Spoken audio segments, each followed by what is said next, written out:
ஏய் நீ நம்ம வீட்டுக்கு வா அப்படின்னு சொல்லி நம்ம வானதிய பாண்டி வீட்டுக்கே கூட்டிட்டு போயிடுறாரு. வானதிக்கும் நிலாவுக்கும் இனி பயங்கர சண்டையாக போகுது. இதனால வீடே ரெண்டா உடைஞ்சாலும் உடையும் போல அந்த மாதிரிதான் இருக்க போகுது ஐயனார் துணையில. வாங்க என்ன நடக்க போகுதுன்னு பார்க்கலாம். உங்களுக்கு நிலாவை பிடிக்கும் அப்படின்னா கீழே கமெண்ட்ல ஏன் பிடிக்கும் அப்படின்னு சொல்லுங்க. மறக்காம நம்ம சீரியல் 360 சேனலுக்கு சப்ஸ்கிரைப் பண்ணிக்கோங்க. வானதிய வீட்டுக்குள்ள அழைச்சிட்டு போனதுக்கு அப்புறம் நம்ம பாண்டியால அங்க நிக்கவே முடியல.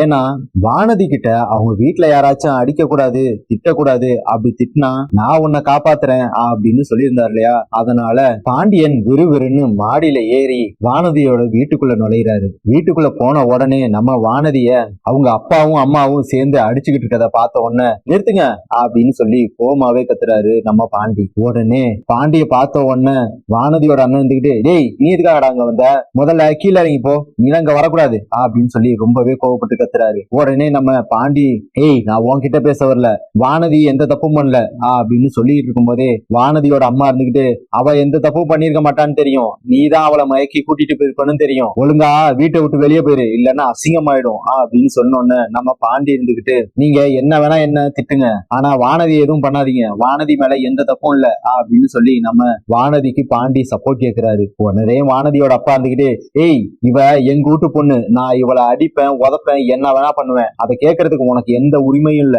அப்படின்னு சொன்னோன்னா, எது எனக்கு எந்த உரிமையும் இல்லையா, அவ நான் கல்யாணம் பண்ணிக்க போற பொண்ணு, அவ என்னை நம்பி வந்திருக்கா, அவளை நான் தான் பத்திரமா பாத்துக்கிறேன் அப்படின்னு சொல்லியிருக்கேன், அதனால இனிமே அவ மேல ஏதாச்சும் கைய வச்சீங்கன்னா அப்புறம் நான் மனுஷனாவே இருக்க மாட்டேன் அப்படின்னு சொல்லி பாண்டி கத்துன உடனே நம்ம வானதிக்கு பயங்கர சந்தோஷம். ஏன்னா தடவை வானதிக்கு அவங்க வீட்டுல இவ்வளவு சப்போர்ட் கேட்டு நம்ம பாண்டி வந்திருக்கானே அப்படின்னு நினைச்சு ரொம்பவே சந்தோஷப்படுறாங்க. உடனே நம்ம வானதி இருந்துகிட்டு, அதான் கேட்டீங்கல்ல இனிமே என் மேல ஏதாச்சும் கை வச்சுக்கன்னா அப்படின்னு சொல்லிட்டு இருக்கும்போதே நம்ம வானதியோட அண்ணன் வானதிய சப்புன்னு அறையிறாரு.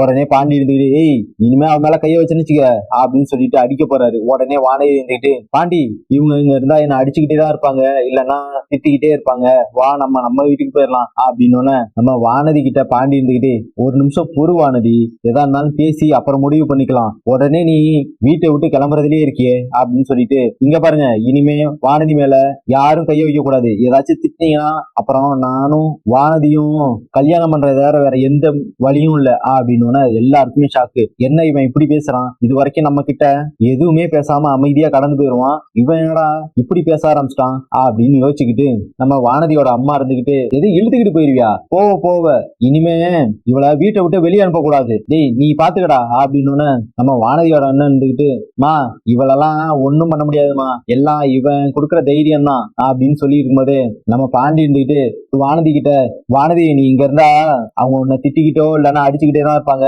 நீ நம்ம வீட்டுக்கு கிளம்பு அப்படின்னு சொன்னோன்னே நம்ம வானதிக்கு பயங்கர சந்தோஷம். எப்படா இந்த வார்த்தையை சொல்லுவான் அப்படின்னு நம்ம வானதி ரொம்ப நாளாவே காத்துக்கிறாங்க இல்லையா. நம்ம பாண்டி சொன்ன உடனே விறுவிறுன்னு ஓடி போய் பேக்ல எல்லா துணியும் எடுத்து வச்சுக்கிட்டு, வா பாண்டி போலாம் அப்படின்னு சொன்னோன்னா நம்ம பாண்டி என்ன சொல்றதுன்னே தெரியாம வா அப்படின்னு இழுத்துக்கிட்டு நம்ம வானதியை கூட்டிட்டு நம்ம பாண்டி வீட்டுக்கே போயிடுறாரு.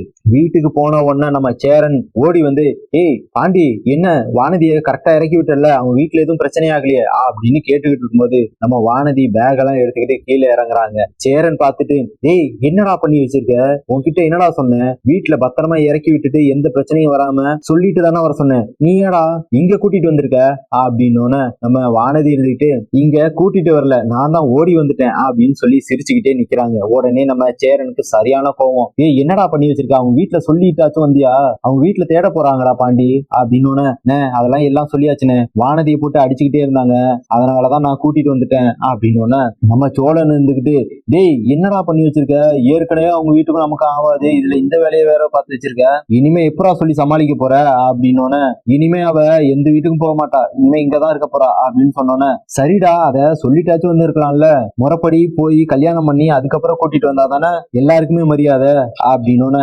அதுக்கெல்லாம் நேரம் இல்லைன்னு, அங்க இருந்தா வானதி அடிச்சே கொண்டாலும் கொண்டுடுவாங்க, அதனாலதான் கூட்டிட்டு வந்தேன் அப்படின்னு சொல்லி பாண்டி எல்லாரையுமே சமாளிக்கிறாரு. நம்ம சேரனுக்கு ஒரு மாதிரி இது வருத்தமா இருந்தாலும் வேற என்னதான் பண்ண முடியும், பாவம் வானதி அப்படின்னு நினைச்சுக்கிட்டு வீட்டுக்குள்ள கூட்டிட்டு போறாங்க. போன உடனே நம்ம நிலா வானதி கிட்ட நார்மலா பேச ட்ரை பண்றாங்க. ஆனா நம்ம வானதி இருந்துகிட்டு ஒரு மாதிரி எடுத்தறிஞ்சே பேசிக்கிட்டு இருக்காங்க. நிலா சோகமா உட்காந்துருக்கத பார்த்துட்டு சோழன், என்னாச்சுங்க, ஏங்க காலையில இருந்து சோகமா இருக்கீங்க அப்படின்னு, என்னங்க உங்ககிட்ட பேசலான்னு பார்த்தா நீங்களும் கோவப்படுறீங்க, எனக்கு அப்புறம் கடுப்பா இருக்காதா அப்படின்னு சொன்னோன்னே, முதல்ல என்ன நடந்துச்சுன்னு சொல்லுங்க அப்படின்னு சொல்லி கேட்டோன்னே, நீங்க எதுக்காங்க என் மேல கோவப்பட்டுக்கிட்டே இருக்கீங்க அப்படின்னு நம்ம நிலா கேட்கறாங்க. உடனே சோழன் இருந்துகிட்டு, விடுங்க அதெல்லாம் ஒண்ணும் இல்ல அப்படின்னு சொல்லி சமாளிக்க பாக்குறாரு. ஆனா நிலா விடுவாங்களா என்ன? நிலா என்னாச்சு என்னாச்சுன்னு திரும்ப திரும்ப கேட்க கேட்க சோழன் கடுப்பாயி, எல்லாம் அந்த கௌரவால வந்ததுங்க அப்படின்னு சொல்லிட்டு கௌரவ் நிலாவை அவரோட ஆளுன்னு சொன்னது, அப்புறம் ஸ்டேட்டஸ் வச்சது எல்லாத்தையும் காட்டினோன்னு நம்ம நிலாவுக்கு பயங்கர கோவம். ஏங்க இதுக்காக தான் என் மேல கோவப்பட்டு இருந்தீங்களா? உங்களுக்கு அந்த கௌரவ் மேல கோவம் இருந்ததுன்னா அப்பவே காட்ட வேண்டியதானே, அவனை 2 அறைய வேண்டியதானே அப்படின்னு சோழனுக்கு பயங்கர சந்தோஷம். ஏங்க அப்ப அவன் ஆளுன்னு சொன்னதுல உங்களுக்கு அப்படின்னா, ஏங்க இன்னொரு தடவை ஏதாச்சும் பேசுனீங்கன்னா அப்புறம் நானே உங்களை அறைவேன். நான் என்னைக்குங்க அவனை ஆளுன்னு சொல்லியிருக்கேன்? அவன் கிஃப்ட் கொடுத்தான் அவ்வளவுதானே.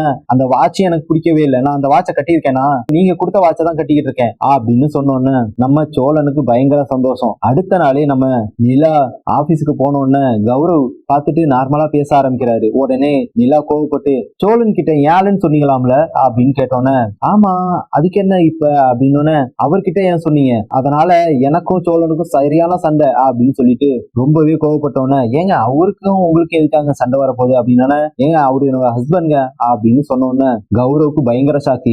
2 பேரும் கல்யாணம் ஆயிடுச்சா அப்படின்னு கல்யாணம் ஆன போட்டோ எல்லாம் எடுத்து காட்டுறாரு நம்ம நிலா. பார்த்தோன்னே நம்ம கௌரவுக்கு பயங்கர கோவம். அதே நேரத்துல நிலாவை பயங்கரமா லவ் பண்றாரு இல்லையா, அதனால ரொம்ப வருத்தமாவும் இருக்குது. உடனே நம்ம கௌரவ் சோழனுக்கு போன் பண்ணி, ப்ரோ சாரி ப்ரோ, நடந்ததுக்கெல்லாம் நான் சாரி கேட்டுக்கிறேன் அப்படின்னு, என்னங்க என்னாச்சு, எதுக்காக நீங்க சாரி கேட்கறீங்க அப்படின்னு கேட்டோன்னே நம்ம கௌரவ் நடந்த விஷயத்தை எல்லாத்தையும் சொல்லி சாரி கேட்கிறாரு. அதுக்கப்புறம் நம்ம நிலா சொன்னாங்க இல்லையா, சோழன் என்னோட ஹஸ்பண்ட் அப்படின்னு சொன்னதையும் கௌரவ் சோழன் கிட்ட சொன்னோன்னா பயங்கர சந்தோஷம். அவரால் நிக்க கூட முடியல, எழுச்சி குதிச்சுக்கிட்டே இருக்காரு, அவ்வளவு சந்தோஷப்படுறாரு. உடனே நம்ம சோழன் கார் எடுத்துக்கிட்டு நம்ம நிலாவை பிக் பண்றதுக்காக போறாரு. சோழன் சந்தோஷமா இருக்கிறத பார்த்துட்டு, என்ன ஒரு மாதிரி சந்தோஷமா இருக்கீங்க அப்படின்னு நிலா கேட்டோன்னே, அதெல்லாம் ஒண்ணும் இல்லைங்க, அதெல்லாம் வேற ஒரு விஷயம் அப்படின்னு சொன்னோன்னு, என்னன்னு சொல்லுங்களேன், நானும் சந்தோஷமா இருப்பேன்ல அப்படின்னு கேட்கறாங்க நம்ம நிலா. உடனே சோழன் இருந்துகிட்டு, கௌரவ் கிட்ட நீங்க போய் பேசுனீங்களா அப்படின்னு, ஓ அந்த விஷயம் உங்களுக்கு தெரிஞ்சிருச்சா, அதான் சார் ரொம்ப சந்தோஷமா இருக்கீங்களோ அப்படின்னு, பின்ன நீங்க